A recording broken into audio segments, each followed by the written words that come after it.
What's up, YouTube? Welcome to another episode of my hip hop review. Before I start, I want to say rest in peace to Paul Walker. He was a actor that was on the Fast and Furious movie series and stuff.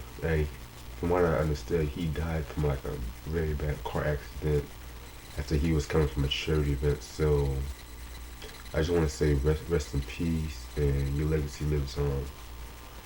Now let's start with the stuff.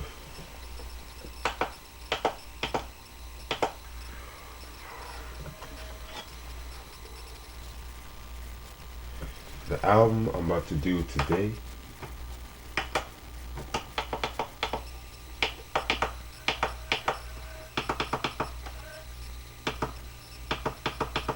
Hold on, give me 1 second.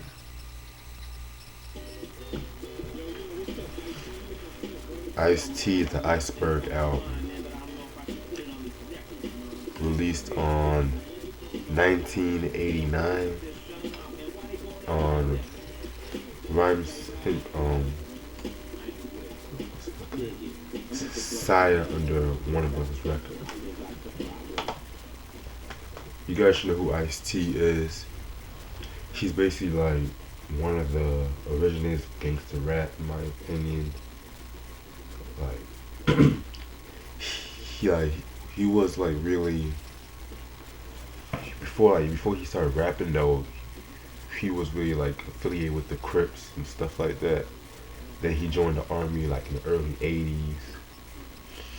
Like he joined the army in the early '80s, and that's when he really got into hip hop. He was influenced by like Schoolie D's 6 in the Morning, like from off his album Saturday Night, the album, which I do need. That the album like very hard to come by because it's very hard. I believe that album was only released on vinyl, in my opinion, and stuff like that. But still, is like very rare these days. So I think in 1987, he dropped his first song, 6 in the Morning, and that song was like one of the most graphic tales. Like it started with really that gangster rap and stuff like that. And then his first album, Rhyme Pays, that same year, was a really dope album, and it was actually, I believe, the first hip hop album to carry the parental advisory sticker. And that under Warner Brothers Records and stuff. And also that next year, I think that was the year he really got really noticed because he recorded the theme song to the movie Colors that year. And after that time, and around that time, he actually formed his own group kind of called Rhyme Syndicate. Like this large collective and stuff. And that same year, he dropped his album Power, his second album Power, which in my opinion was like one of my favorite Ice-T records of all time. Like that song was like yeah, like classic, like I'm Your Pusher and High Rollers, like stuff like that. And the thing about that next year he dropped like this album. The thing I like about Ice-T though, he always used to like give love to the East Coast though. Well, not really a lot of rappers used to do that. Not a lot of West Coast rappers used to do that. Cause he was originally from New Jersey, so he still gotta give love to that. Overall, this is like one of my favorite Ice-T albums, in my opinion. Like this album, OG, Original Gangster, Home Invasion, and Return of the Real. Those are like my favorite ones. Like, cause I like basically all his albums, but those four right there, especially this one, is like dope.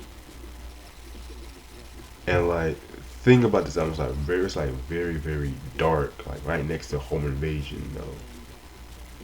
Singles the album's known for is like it only came out with 2 singles. There's Lethal Weapon and You Played Yourself. Now let me get started with what I usually do, the review.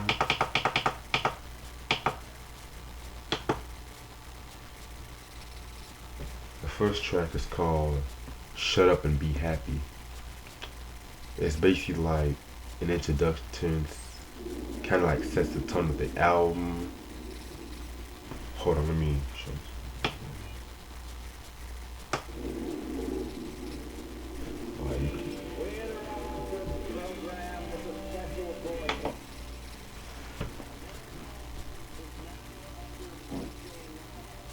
And like it basically like it has that grimy Black Sabbath sample in it, and it's like a big dark tone saying like, oh, this, you don't know what you're about to get into, stuff like that. Track number 2, it's a song called "The Iceberg." Like this basically a braggadocio kind of song. Pretty dope song, like bragging about like his macking game and stuff like that. Pretty dope song. I love the like ice flow on it though. Like it's just on one of those braggadocio tracks, you know.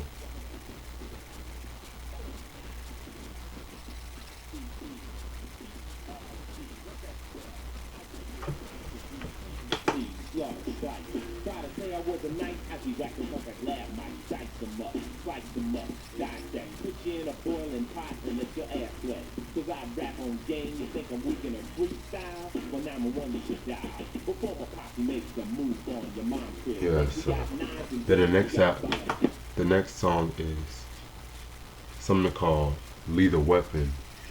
Pretty dope song. It's just basically him saying like your mind should be like your powerful weapon when you're making decisions and stuff like that. That's another thing about Ice-T though. He wasn't really like, I mean, he was like a gangster rapper. He was a gangster rapper, but at the same time, he always used to like give like something to make you feel like a conscious rapper in a way though. And like, cause like a lot of people are always quick to look at the Cop Killer, New Jack Hustler and stuff like that. It's kind of like one side though. You're like, if you let it like if people like listen to the album, except for the singles though, they will get like a more inside look about the certain artist. The next song is one of my favorite songs of the album. "You Played Yourself." Like this song's really like, this song really spoke to me, you know, a lot. It's like relevant today because it's talking about how you have these like fake guys and stuff like that who always run their mouth, and he talks about fake rappers, and then all of a sudden talks about how when people are like you selling out and stuff like that. Just listen.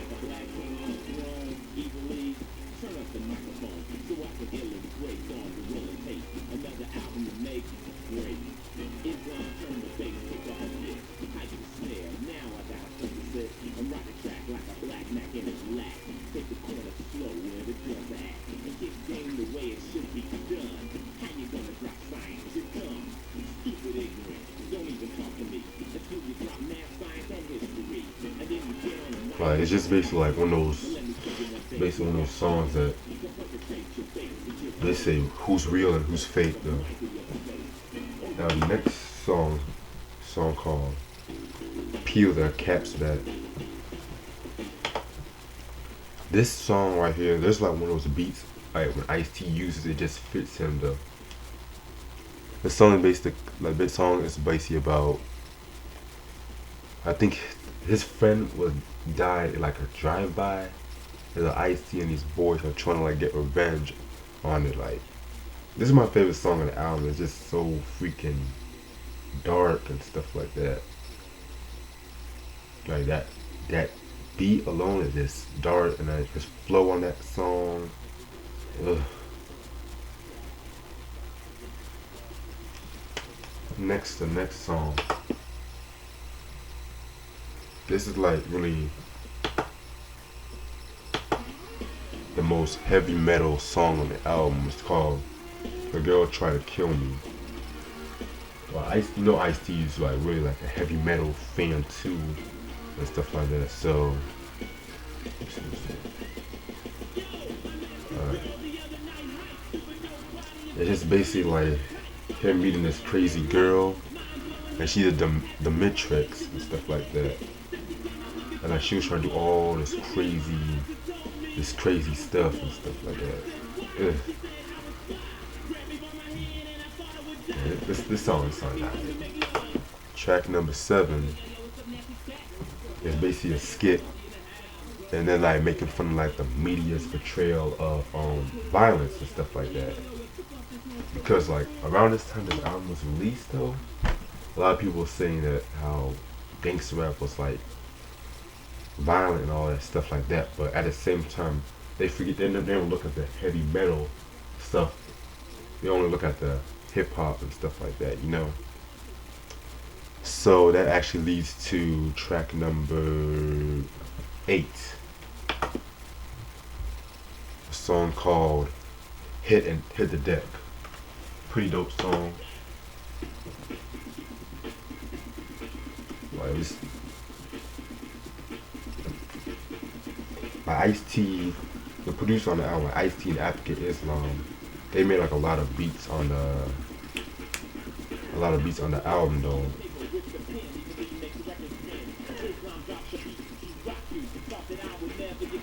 So this is basically his advice to like people who want to be an MC, like you should always stick to your own ground and you shouldn't really bite other rappers' style though. Pretty dope song though. I like it. Yeah. Track number 10 is called The Hunted Child. I played the song earlier, so it's just basically I like the song. It's basically like the perspective of a gangbanger who's on the run from the law and stuff like that. Like it's just another way of like Ice-T storytelling and stuff like that. Then track number 11.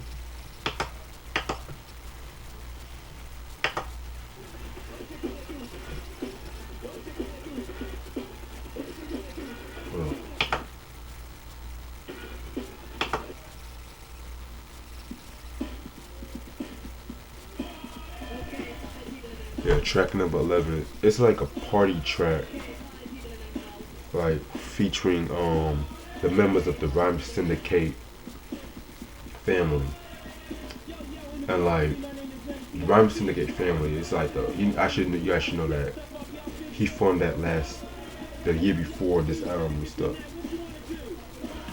and like people like there's like a lot of people on the Rhyme Syndicate though, but like there's Donald D, Shakur Shabazz, and like the most notable dude by like critics and fans like Everlast, and you guys should know who Everlast is from like the whole House of Pain, Jump Around kind of guy. That guy from House of Pain. That was like around his first appearance. That's when he was trying to get noticed and stuff like that. This just makes like a party track, you know. This song kind of reminds me of. NWA's Something to Dance To off that like Straight Outta Compton album. It kind of reminds me of that. So yeah. Now track number 12 is a song called Freedom of Speech. Well, it just makes fun of like the First Amendment and like Tipper Gore's PMRC. Because you guys should know that Tipper Gore formed it after listening to like Prince's Purple Rain album, that song Darling Nikki. And like Ice-T's like saying, oh, you said we actually have freedom of speech, but you like trying to block, media trying to like block what people are saying though. Like, let's listen.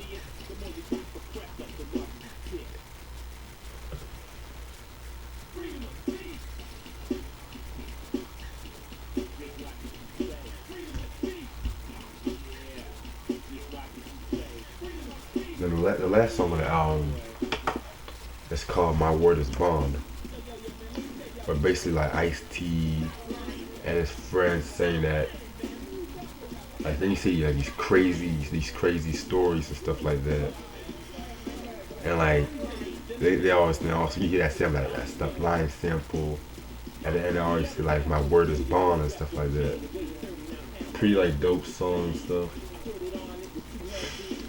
I think like Donald D and Nat and Bronx are on this song too. But overall though, it sounds I like this album. This album's like really dope and stuff like that. Very underrated album. I give it a 9.5 though. Like whenever a lot of people talk about Ice-T, they always skip this album for some reason. They tend to like the OG original gangster. Like I do love that album though, but this album's like really hits home for me because it talks about, it ridicules like the media's portrayal of how we should self censorship and stuff like that. So you guys should hit this album up and stuff like that. So that's all the time I have right now. Stay tuned for more stuff I'm about to do. Peace.